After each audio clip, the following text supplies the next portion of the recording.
So today I'm going to catch up with assistant greyhound trainer Terry Dartnall. He is of course assistant to his son Matt, who took over his licence a good few years ago now. You won't see better turned out greyhounds at any track than the Dartnalls. So today I've come to pick Terry's brains and find out exactly what it takes to do a dog properly. I suppose one of the important things is feeding is very important in our book. I mean, we say 85% of our success stems from the feeding, but routine, they need to have routine. See, each dog here is fed individually. So these bowls are being laid out according to the kennels. Porridge, milk is heating up nicely. Some dogs need a bit more weight on them, so you just give them a little bit more. And some bitches are out of season, they're just a little bit podgy, so like myself, so we give them a little bit less. This is dicalcium phosphate. Vicky will put some of that in each bowl. What does that do? It's great for strengthening the bones. It's calcium, isn't it, basically? What's next then? That's honey going in there. What does honey do? A spoonful of sugar helps the medicine go down, doesn't it? You know? So bananas going in as well, they're good for... Yeah, there's just some pups here that want fattening up, so. Got potassium in bananas. If they're good enough for the tennis players, they're good enough for the dogs, aren't they? Sardines. Not all the dogs get sardines. What dogs get sardines then? Yeah, the likes of Rising Brand, he likes a sardine. Not a whole one, just half one. That's him there. That's just tonight's veg for them. The tomatoes and cooking apples will go in the micro later, and the other stuff will go in a pot to make the gravy up with the oxos. Traditional. So what's happening here, Terry? Hot milk going in? Hot. Hot milk. Very hot. So the bowls are quite cold, so you never get a problem with it being too hot, you know what I mean? The hot milk just melts the honey, just so. So you get a nice bit of breakfast. It's an enjoyable part of the job though, isn't it, feeding them? It's 85%. The car won't go without petrol. Do you understand? The car will not go without petrol. So you've got to put it in them, and with a bit of luck, when you put it in them, you'll take it out of them, but it's not always so. Now this bitch I'm going to feed here, she's been here a long time, she's an old brood bitch, but she won't eat this breakfast unless I put a little bit of meat on the top. Oh really? Yeah, it's just finicky. So you get to know all their little ways? And I know now that this dog in here, now he's telling me now, it's my turn. You're embarking in here?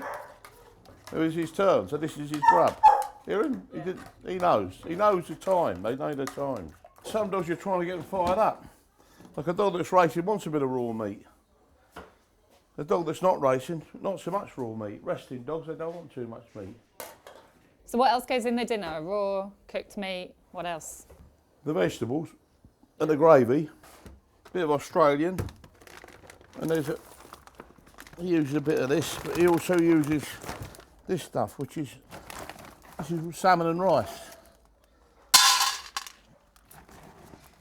That's a salmon and rice biscuit. That will soak, and then the meat that goes on top of it. He'll do a rice feed a couple of days. One day a week he'll do a rice feed, so they get a bit of variety. What's that? Oh, bones. Oh yeah, but you cook them up and salt them in the oven in there. Right. And you'll see a dog eat them when they're salted. How often do they get one of those then? Right? When they need one. For teeth or for... Yeah, for the teeth, yeah. And a treat, bit of both really. This is an important part of it. This water is red hot, so it sterilises the bowls. So every morning and every night these bowls get sterilised. You can't put your hand in this, you have to keep your hand out of it somewhat hot. Normally the one who does the cooking doesn't have to do the washing up. Hey, don't work like that here. You said 85% is the food then. What makes up the other 15%?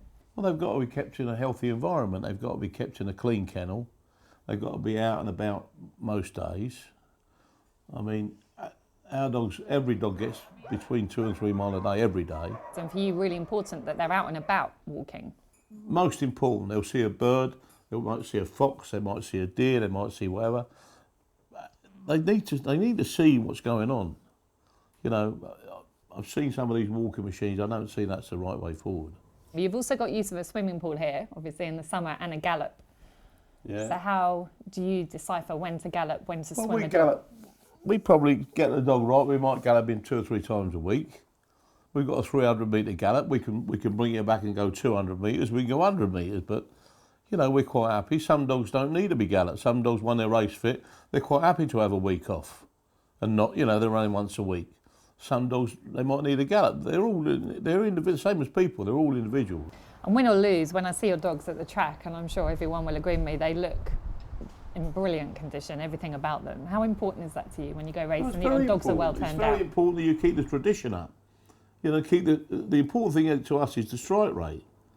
And people misconstrue. Fat's a very important content of a grounds diet. And that comes out in their coats, and they'll say, "Oh, look, that dog's coat shiny, must have polished." It's not what you're doing to them; it's what you're giving them.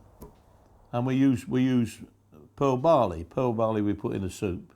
Well, the pearl barley just helps them, keeps them going, and keeps their waterworks right. You know.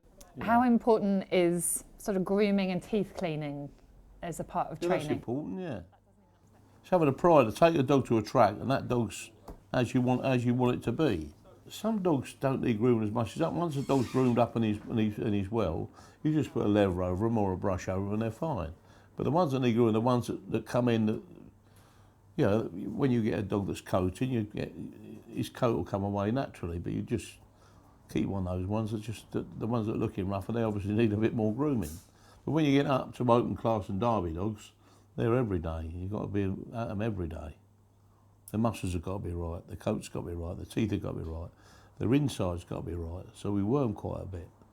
Very important, they've got to be clean inside and outside, and mentally right as well. Okay, so this bitch is a bitch called Come On You Bees. We check them over 3 or 4 days after they've run, because sometimes there's injuries will come out better 2 or 3 days afterwards, in my opinion. We start at the front. She's a nice calm bitch. Just get her confidence to start with. We've seen you check a dog over as well. You do all that yourself. Yeah. You know when a dog's got a problem and you treat it here as well. I can take it to certain vets and they wouldn't find what you can find. At the end of the day, it's economical for me to check them out and make sure where we are, or Matt will check them out. And if you find a little niggle, then treat it. But the majority of injuries, it's resting. And we go down her spine.